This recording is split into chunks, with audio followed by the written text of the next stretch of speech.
कहानी की शुरुआत वहीं से होती है जहां बॉस अहाना को लेकर पुलिस स्टेशन जाते हैं। उनका मकसद साफ होता है, अहाना और उसके परिवार को पुजारिन के खतरे से बचाना और उस ढोंगी औरत की सच्चाई पुलिस के सामने लाना। लेकिन किस्मत को कुछ और ही मंजूर होता है। पुलिस स्टेशन के बाहर अचानक अर्जुन आ जाता है। वह पहले से ही शक और गुस्से की आग में जल रहा होता है। अहाना को अपने बॉस के साथ देखकर वह अपना आपा खो देता है और बिना कुछ जाने सुने सड़क पर ही अहाना के चरित्र पर उंगली उठा देता है।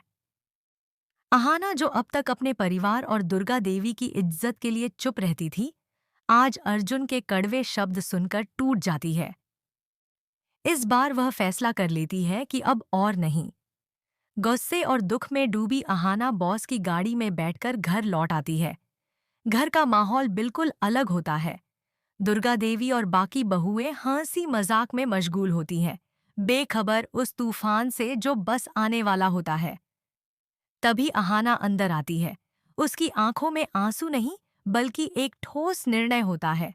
वह दुर्गा देवी के सामने जाकर कहती है, माँ, मैंने हमेशा आपकी इज्जत की और इस घर को अपना माना, लेकिन अब पानी सिर के ऊपर से जा चुका है। मैं अब यह घर छोड़ रही हूँ। उसकी बात सुनकर दुर्गा देवी सन्न रह जाती हैं। तभी अर्जुन और बॉस भी वहां पहुंच जाते हैं। दुर्गा देवी अर्जुन से सवाल करती हैं, मगर वह शर्म और गुस्से में सिर झुकाए चुप रहता है। तब बॉस आगे बढ़ते हैं और कहते हैं, दुर्गा देवी जी, जिसे आप और आपका बेटा गलत समझ रहे हैं, वही अहाना है जो अपनी जान जोखिम में डालकर आपको उस पुजारिन के चंगुल से बचाने की कोशिश कर रही है।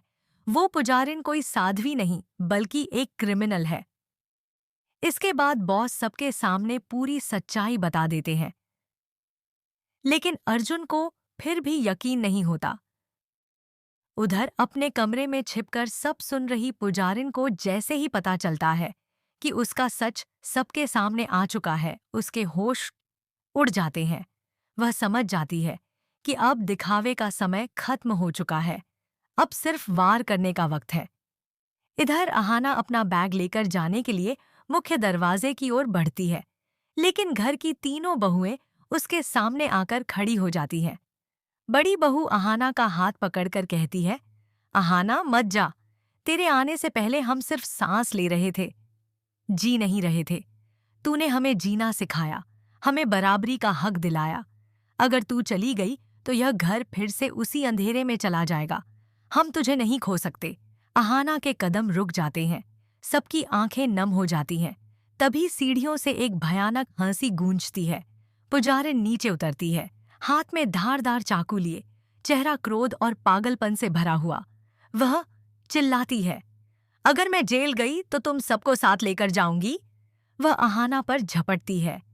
अर्जुन, जो अब तक स्तब्ध खड़ा था, होश में आता है, मगर इससे पहले कि वह कुछ करता, अहाना पुजारिन का हाथ मरोड़ देती है।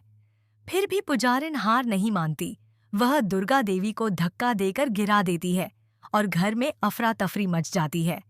तभी खिड़कियों और दरवाजों से टुकुड़ और दादा भाई अंदर आते हैं। एक जबरदस्त झड़प होती है। पुजारिन भागने की कोशिश करती है, लेकिन अहाना उसे टांग अड़ाकर गिरा देती है। पुलिस को बुलाया जाता है और पुजारिन को हथकड़ी लगाकर ले जाया जाता है।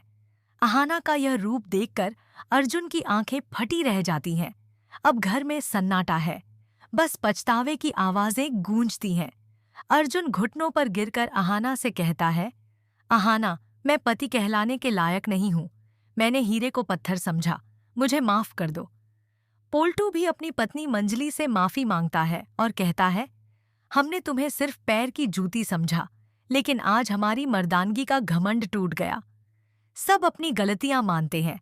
अहाना सबको माफ कर देती है, लेकिन एक शर्त पर। अब इस घर में इज्जत सबको बराबर मिलेगी। पूरा परिवार एक दूसरे को गले लगाता है। खुशी, सुकून और एकता के बीच कहानी का अंत एक हैप्पी फैमिली फोटो के साथ होता है। दोस्तों, यही था बड़े घर की छोटी बहू का आखिरी एपिसोड। इसे आज रात 10 बजे देखना न भूलिए और बताइए आप अहाना और अर्जुन को कितना मिस करेंगे। अगर कहानी पसंद आई हो तो वीडियो को लाइक करें और हमारे चैनल टेली प्लेयर को सब्सक्राइब जरूर करें।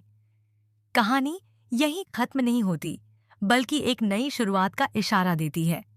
पुजारिन के पकड़े जाने के बाद घर में पहली बार सुकून और शांति का माहौल होता है। दुर्गा देवी, जो अब तक घर की मर्यादा के नाम पर कई बार अहाना को चुप करवाती रहीं, अब सबके सामने उसकी तारीफ करती हैं। वह कहती हैं, आज मुझे गर्व है कि अहाना मेरी बहू है। इसने साबित कर दिया कि सच्ची बहू वही होती है जो घर को जोड़ती है, ना कि तोड़ती है। घर की बाकी बहुएं भी अहाना को गले लगा लेती हैं और पूरे घर में खुशियों की लहर दौड़ जाती है। दूसरी तरफ अर्जुन, जो अब तक पछतावे में डूबा था, धीरे धीरे अहाना के साथ अपनी टूटी हुई रिश्ते की डोर को फिर से जोड़ने की कोशिश करता है। एक दिन वह अहाना के पास आकर कहता है, मुझे पता है कि मैंने बहुत गलत किया, पर क्या मुझे एक मौका मिल सकता है सब ठीक करने का? अहाना मुस्कुराकर कहती है, अर्जुन, रिश्ते तब तक जिंदा रहते हैं जब तक भरोसा जिंदा हो। तुमने भरोसा तोड़ा, लेकिन मैं चाहती हूं हम दोनों मिलकर उसे फिर से बना लें। दोनों की आंखों में सच्ची मोहब्बत की चमक लौट आती है।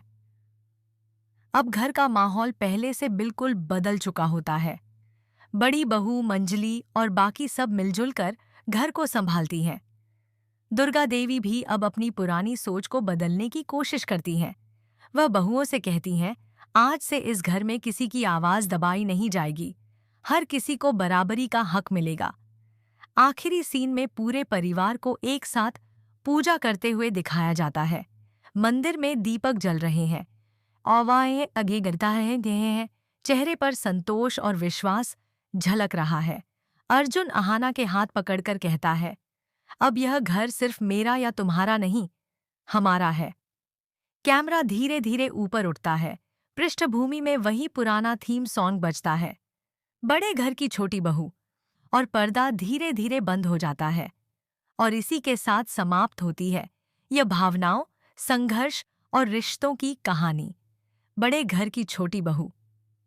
यह कहानी हमें यह सिखाती है कि चाहे गलतफहमियां हों कितनी भी बड़ी क्यों न हो, सच्चाई और भरोसे की रोशनी हमेशा अंधेरे को मिटा देती है।